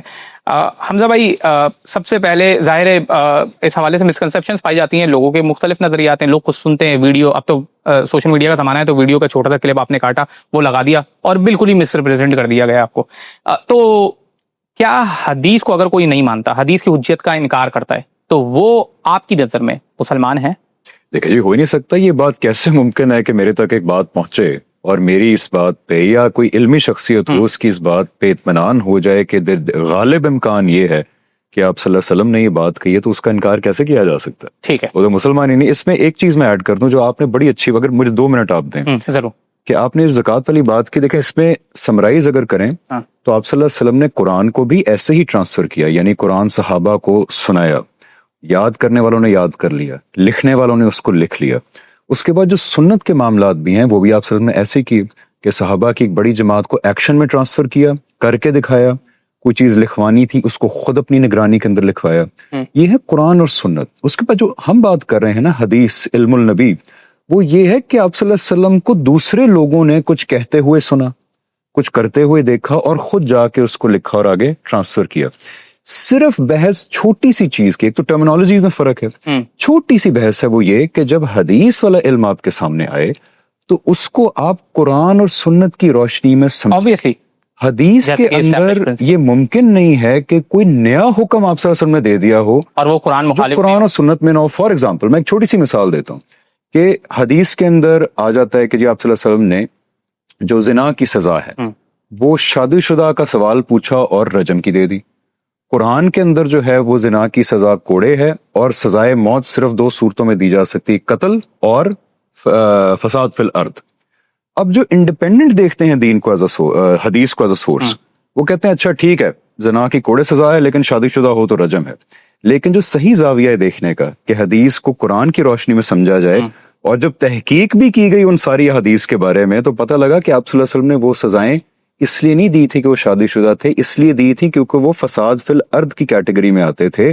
یہ صرف چھوٹا سا ڈفرنس ہے کہ آپ صلی اللہ علیہ وسلم کی ایک بات سامنے آ گئی، صحیح ہے. وہ صحیح کا مطلب یہ نہیں کہ پھر بھی 100% آپ صلی اللہ علیہ وسلم نے کہی. صحیح کا مطلب یہ ہے کہ غالب گمان ہے کہ آپ صلی اللہ علیہ وسلم نے کہی، اور میں اس کو نہ مانوں یا کوئی نہ مانے، یہ ہو نہیں سکتا. لیکن اس کو قرآن کی روشنی میں سمجھنا ہے، وہاں کوئی نیا حکم نہیں ہے جو قرآن. حمزہ بھائی یہ آپ نے بہت زبردست انداز میں ایکسپلین کر دیا اور جو ظاہری نظر ہے اس کو بھی واضح کر دیا کہ اس میں بیسیکلی مسئلہ کیا ہے. اب ہم اس ٹرمینالوجیز کی بجائے اس حقیقت کی طرف چاہتے ہیں کہ جو قرآن سے ہمیں واضح طور پہ دیکھنے کو ملتا ہے، اور جو ظاہر ہے ہماری اگر ٹرمینالوجی سے آگے بڑھ کے ہم اس کانٹیکس یا اس ایکسپلینیشن کے اوپر بات کریں گے تو وہ اور مزید واضح ہو جائے گی کہ رسول اکرم صلی اللہ علیہ وسلم کا عمل، انہوں نے کچھ کہا، انہوں نے کچھ کیا، کسی چیز کو اپروو کیا، کیا یہ بذات خود یعنی رسول اکرم صلی اللہ علیہ وسلم کا عمل اور آپ کا کچھ کہنا کچھ کرنا ہمارے لیے حجت ہے یا نہیں ہے؟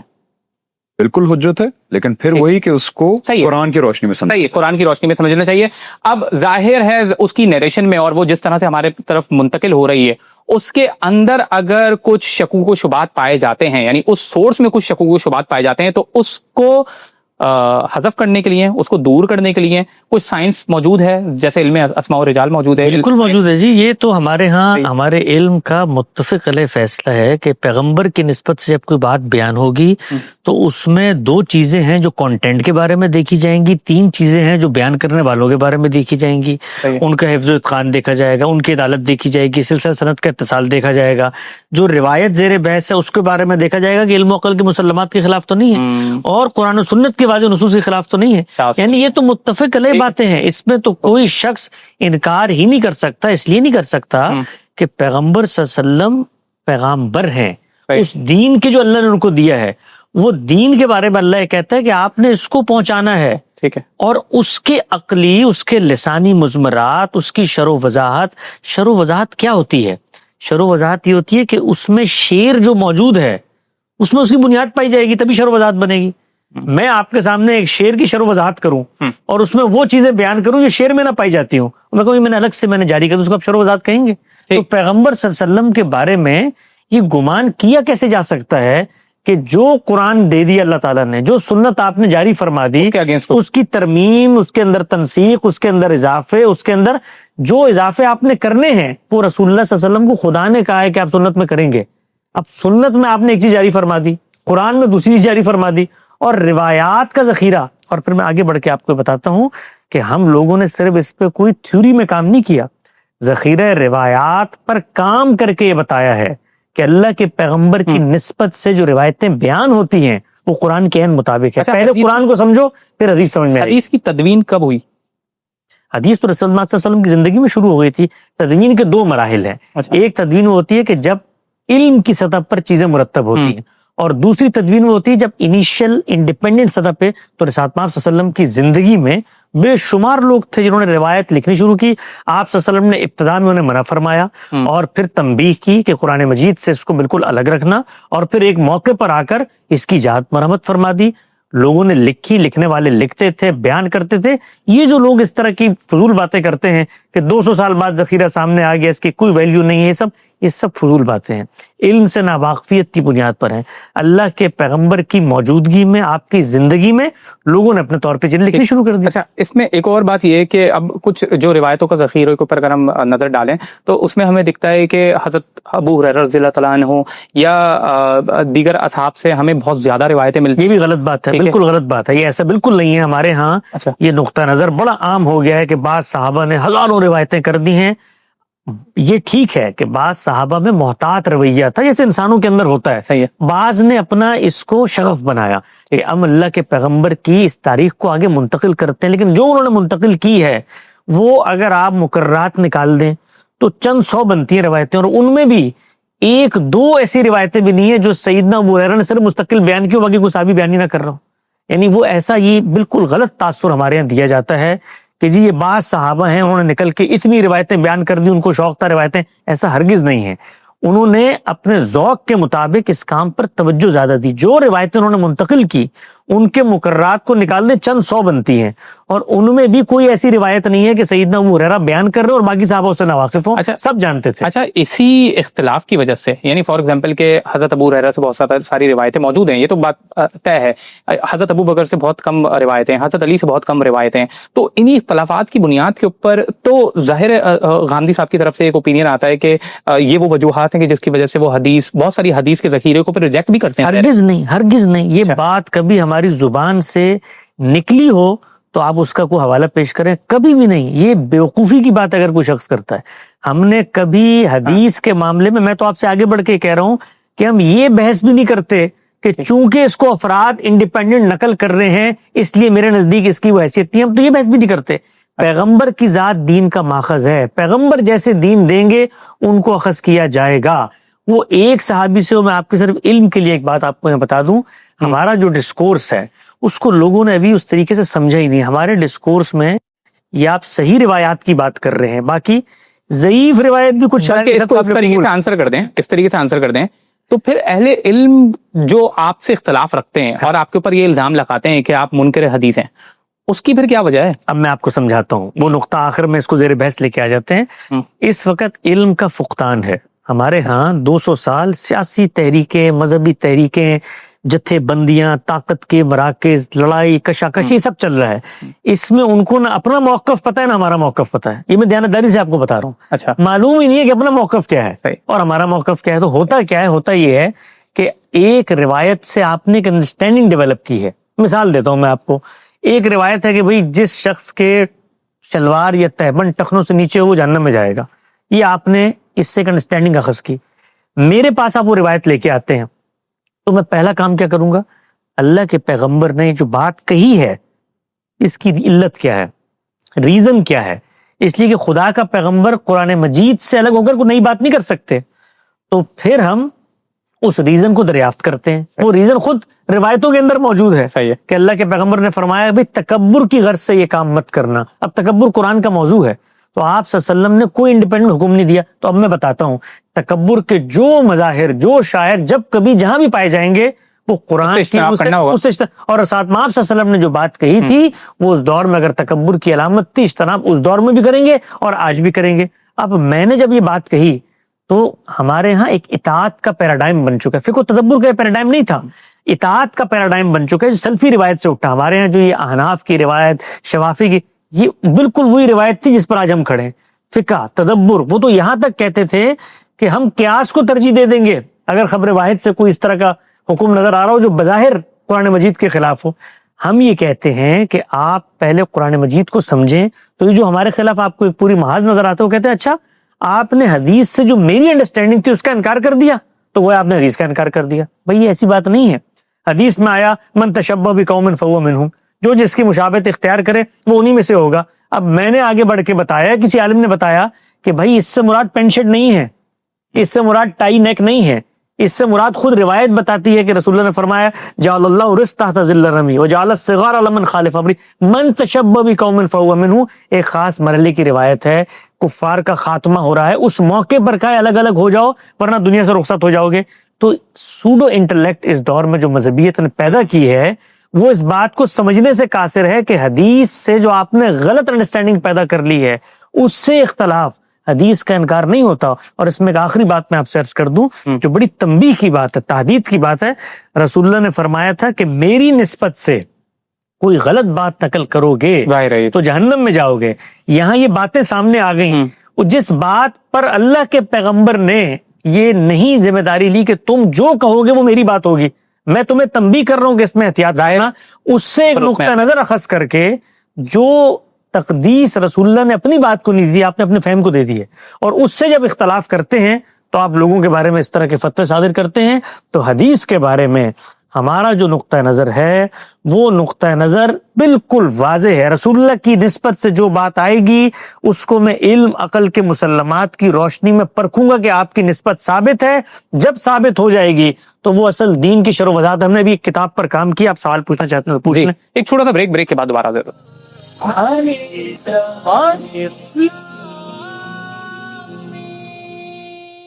السلام علیکم ناظرین، پروگرام میں ایک بار پھر خوش آمدید. ہمارے ساتھ ملک کے نامور فلم سٹار اور ڈرامہ سٹار اور کسی بھی تعارف کے محتاج نہیں ہے جناب حمزہ علی عباسی صاحب موجود ہیں. حسن بھائی، علم النبی کے حوالے سے بھی جو آپ نے کام کیا وہ بھی میں آپ سے پوچھوں گا. اب جو آپ بات کر رہے ہیں کہ ایک ریفارم کی ضرورت ہے، ٹھیک ہے، سائنس آف علم میں اور سائنس آف حدیث کے اندر ایک ریفارم کی ضرورت ہے، کانٹیکسچولائزیشن کی ضرورت ہے، اس کے اندر ویک حدیث کے حوالے سے اویئرنیس کی ضرورت ہے، اور اس میں ایک آپ کو ایک ایجوکیٹڈ اپروچ اپنانے کی ضرورت ہے. تو حمزہ بھائی، اب سوال یہاں پہ یہ پیدا ہوتا ہے کہ میں نے فار ایگزامپل ایک اسٹیٹمنٹ آپ کے سامنے یہاں پہ شیئر کیا، غامدی صاحب کا اسٹیٹمنٹ، خود ان کا اسٹیٹمنٹ انہی کی ویب سائٹ کے اوپر ہے کہ فار ایگزامپل انہوں نے یہ اسٹیٹمنٹ دیا کہ اس کی ارینجمنٹ یعنی حدیث کی ارینجمنٹ، اس کی پریزرویشن کے لیے رسول اکرم صلی اللہ علیہ وسلم نے کوئی اہتمام نہیں کیا.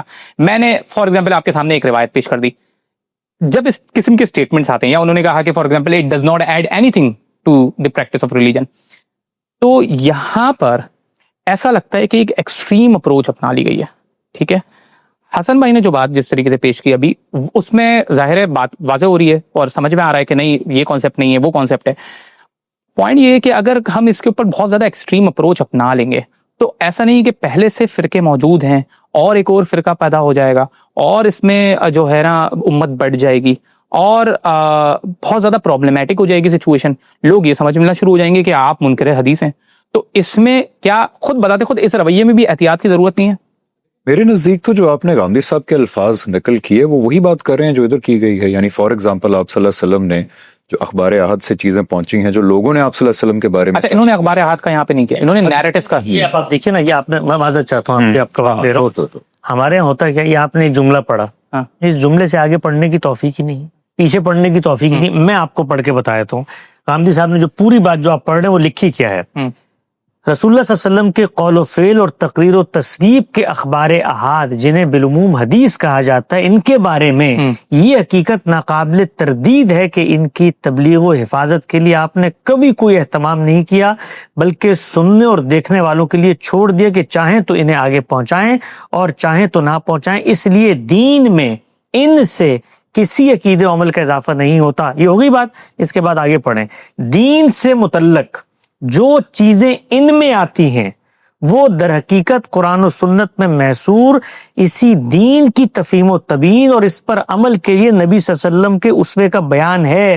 حدیث کا دائرہ اس معاملے میں یہی ہے. چنانچہ دین کی حیثیت سے اس دائرے سے باہر کوئی چیز نہ حدیث ہو سکتی ہے اور نہ محض حدیث کی بنیاد پر قبول کی جا سکتی ہے. اس دائرے کے اندر، یہ جملہ سنیے گا، البتہ اس کی حجت ہر اس شخص پر قائم ہو جاتی ہے جو اس کی صحت پر مطمئن ہو جانے کے بعد رسول اللہ صلی اللہ علیہ وسلم کے قول و فعل یا تقریر و تصویب کی حیثیت سے اسے قبول کر لیتا ہے.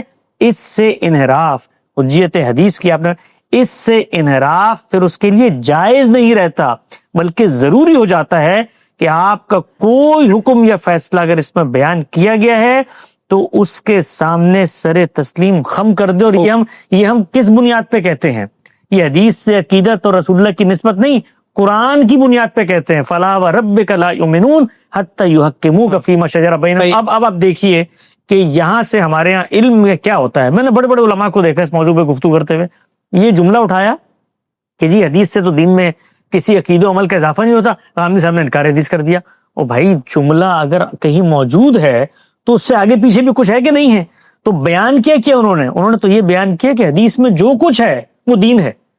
یعنی یہ بیان کیا کہ دین سے باہر کوئی چیز نہیں ہے, کسی اضافہ نہیں کیا, کوئی کمی نہیں کی, کوئی نئی چیز نہیں ہے, یہ اصل دین اس میں بیان ہوا ہے. تو جب اصل دین بیان ہوا ہے تو اس کا انکار تو اصل دین کا انکار ہو جائے گا نا. تو میں آخر میں دیانتداری سے, آپ ان سے آخری کمنٹ لے لیجیے گا, دیانتداری سے عرض کرتا ہوں, یہ وقت آ گیا ہے کہ اب علماء کرام کو اس خفت کا اندازہ ہو رہا ہے کہ یہ جو کچھ غلط مواقف ہم پیش کرتے چلے آئے ہیں. ہم نے غامدی صاحب کی کتاب میزان ہے, اس میں 1400 سے زائد روایات کو اسی پلیسمنٹ سے انہوں نے بیان کیا ہے. ہم نے پچھلے 10 سال غامدی صاحب کی عمر کا آخری پروجیکٹ ہے حدیث پروجیکٹ, اس میں کام کیا ہے, 30,000 سے زیادہ روایات پر کام کیا ہے. اور کسی ایک روایت کو علماء کے وہ رد ہو جاتی ہیں, بہت ساری روایات سمجھ میں نہیں آتی. کیوں؟ کیونکہ آپ اس کو قرآن کی انڈرسٹینڈنگ کے تحت نہیں سمجھ رہے ہوتے. ہم نے انہیں بھی قبول کیا ہے, اور کوئی ایسی روایت نہیں ہے جو ہمارے سامنے آتی ہے اس کی صحت پر اطمینان ہے, اور ہم یہ نہیں بتاتے کہ یہ قرآن و سنت کے کس حکم کی شرح ہے, کس کی فرع ہے, کس کی تفہیم و تبیین ہے, کس کے اطلاقات کی وضاحت ہے, کس مماثل صورتحال پہ رسول اللہ نے اجتہاد فرمایا ہے. تو اب یہ وقت آ گیا ہے کہ علماء کرام اس کو غور سے پڑھیں.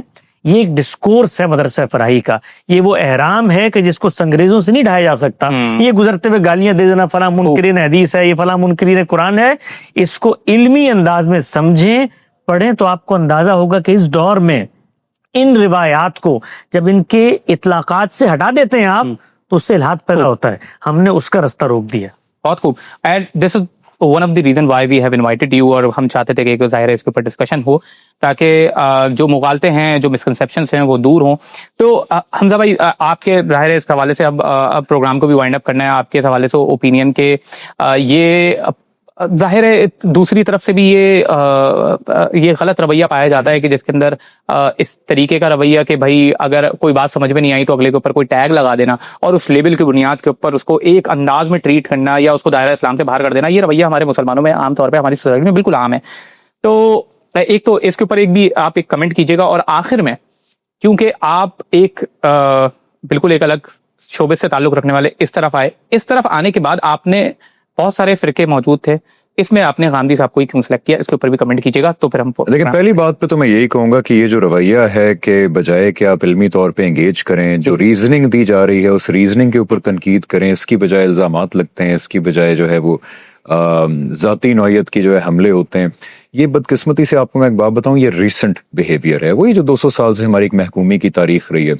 آپ کہتے ہیں ریفارم, میں کہتا ہوں ریفارم نہ کریں, اسی بیہیویئر پہ واپس چلے جائیں جو ہمارے پہلے اہل علم کا تھا, جو امام بخاری کا تھا, جو امام مسلم کا تھا, جو ان لوگوں کا تھا, اسی رویے پہ واپس چلے جائیں. کبھی آپ ان کی آپس میں کانورسیشنز دیکھیں, شدید محنت زیادہ کرنی پڑے گی, یہ بھی ایک مسئلہ ہے. ہاں جی, لیکن اب تو آن لائن اویلیبل ہیں, اردو میں بھی ہیں, انگریزی میں بھی ہیں. آپ دیکھیں کہ استاد اور شاگرد کیسے شدید تنقید کر رہے ہیں ایک دوسرے کی علم کے اوپر.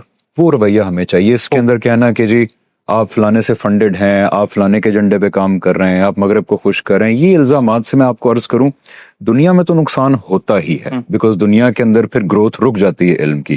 لیکن آخرت کے اندر وہ لوگ جو اس طرح کے الزامات لگاتے ہیں ان کو جو آخرت پہ یقین بھی کرتے ہیں, یہ اتنا بڑا وبال جان بن جائے گا کہ قیامت کے دن ہمارا دل کرے گا کسی دیوار کے اندر سر مار دیں جا کے, جب اس چیز کا گناہ ہمیں پتہ لگے گا کتنا بڑا ہے. تو ایٹ لاسٹ کے آپ ہماری انتخاب کیوں کیا تھا دیکھیں, وہ اسی بنیاد پہ کیا تھا کہ یہاں پہ جو ریزننگ دی جا رہی ہے that was making complete sense. اور میں عرض ہی کروں, آج آپ نے جو ٹاپک چوز کیا ہے, یعنی سورسز آف ریلیجن کیا ہے, یعنی دین تو چلے میں مان گیا کہ آپ صلی اللہ علیہ وسلم اللہ کے آخری نبی ہیں, آخری رسول ہیں, انہوں نے ہمیں دین دیا. اب دین کس میڈیم کے تھرو دیا, میں آپ سے عرض کروں یہ اتنی بنیادی بحث ہے. یہ میرا پہلا نقطہ تھا جس پہ میں اگریمنٹ ہونا شروع ہوا میرا, کہ اچھا قرآن یہ ہے, سنت یہ ہے, حدیث یہ ہے. حدیث کے اندر وہی علم ہے جو قرآن کے اندر دیا گیا, اسی کی امپلیکیشن ہے. حدیث کے اندر کوئی نیا حکم نہیں دیا گیا. Oh my God, this is making sense. Sources کی بحث میں مسلمانوں کے آگے ہاتھ جوڑتا ہوں جنہوں نے آج تک یہ نہیں کوشچن پوچھا کہ میں مسلمان کیوں ہوں. سورسز کو اگر آپ سمجھ گئے, باقی دین خود ڈومینوز کی طرح اپنی اپنی جگہ بیٹھنا شروع ہو جائے گا. ایک عام انسان بھی خود دیکھنا شروع ہو جائے گا, اچھا یہ اللہ نے حکم دیا تھا, کیوں دیا تھا, میں سمجھ گیا ہوں یہاں سے سورسز کی وجہ سے. یہ اتنی امپورٹنٹ بحث ہے. تو میرا یہ ایسا نہیں کہ مجھے جوابات مین اسٹریم علماء سے نہیں ملے, کہ بڑے بڑے عالم ہیں, مودودی صاحب ہیں, اس سے پہلے بڑی تاریخ ہے علماء کی اسلام کے اندر, لیکن غامدی صاحب کسی روایتی عالم کا نام لینا, مودودی صاحب ان کے نزدیک ویسے ہی ہیں جیسے ہم لوگ ہیں, کوئی اور نہیں, ان کو کنونشنل کنسیڈر کیا جاتا ہے, لیکن یہ حقیقت ہے کہ زیادہ تر مجھے فاؤنڈیشنل چیزیں غامدی صاحب سے سمجھ آئیں بیکاز وہ ریزننگ دیتے ہیں, وہ ریزننگ دیتے ہیں. اور یقین جانیں اللہ تعالیٰ کا دین, یہ بات بالکل غلط ہے. میں پھر ہاتھ جوڑ کے کہتا ہوں کہ اللہ تعالیٰ نے ہم سے تقاضا کیا ہے کہ دین کو میرے بغیر سوچے سمجھے مانو. یہ غلط بات ہے, بغیر سوچے سمجھے نہیں ماننا, سوچ سمجھ کے ماننا ہے. میں آپ کو یقین دلاتا ہوں لوگ ڈرنا بند کر دیں, سوالات دل میں جو پیدا ہوتے ہیں ان کو پوچھیں. میں آپ کو اپنی زندگی سے حلفاً بتا رہا ہوں, آپ دیانت داری سے سوال پوچھیں گے, ہارشس ترین سوالات پوچھیں گے, اگر آپ دیانت دار ہیں. ریزننگ اللہ تعالیٰ نے ایسی دی ہے اپنے دین کے اندر کہ وہ irrefutable ہے. آپ عام آدمی کے طور پہ بھی اس کو سمجھ سکتے ہیں, آپ ایک اسکالر کے طور پہ بھی سمجھ سکتے ہیں. میں اپنی مثال دیتا ہوں, یہ بحثیں ہم نے کی ہیں. ایک ایسے ذہن کو جس نے سوال کبھی پوچھے نہیں, بڑی ٹیکنیکل بحثیں لگ رہی ہوں گی, بڑا لگ رہا ہوگا یار یہ تو بڑی عجیب عجیب باتیں ہو رہی ہیں یہاں پہ. میں آپ کو یقین دلاتا ہوں میرے جیسا آدمی جس کا کوئی بیک گراؤنڈ نہیں ہے, ریلیجن میں نہیں ہے, عربی میں نہیں ہے, ہسٹری میں نہیں ہے, صرف تھوڑی سی میں نے سیریس ایفرٹ کی, تھوڑے ہی عرصے میں مجھے یہ چیزیں بالکل متعین طریقے سے سمجھ آنا شروع ہو گئی. یہ اتنی آسان چیزیں ہیں. سورسز کے اوپر ہر مسلمان سورسز آف ریلیجن پہ تھوڑا سا ٹائم لگا لے, میں آپ کو یقین دلاتا ہوں باقی چیزیں خود بخود اس کو سمجھ آنا شروع ہو جائیں. ماشاء اللہ, بہت شکر گزار ہوں حمزہ بھائی آپ کا بھی, اور جناب حسن الیاس صاحب آپ کا بھی, کہ آپ نے اپنا قیمتی وقت ہمارے پروگرام کے نکالا, اور ہماری آڈینس کے لیے بھی ظاہر ہے یہ بات واضح کی کہ آپ کے کانسیپٹس کیا تھے. اس قسم کے پروگرام آپ کو پتہ ہے جو فکری پروگرام ہے جس کے اندر ہم گہری گفتگو کرتے ہیں مختلف موضوعات کے اوپر, اس کا مقصد یہ ہوتا ہے تاکہ ایک ڈسکورس کریٹ کیا جا سکے, ڈائلاگ کی فضا بنائے جا سکے اس معاشرے میں, کہ جس معاشرے میں ڈائلاگ اور ڈسکورس اور بات چیت نہیں ہوتی, بیٹھ کے بات چیت کریں.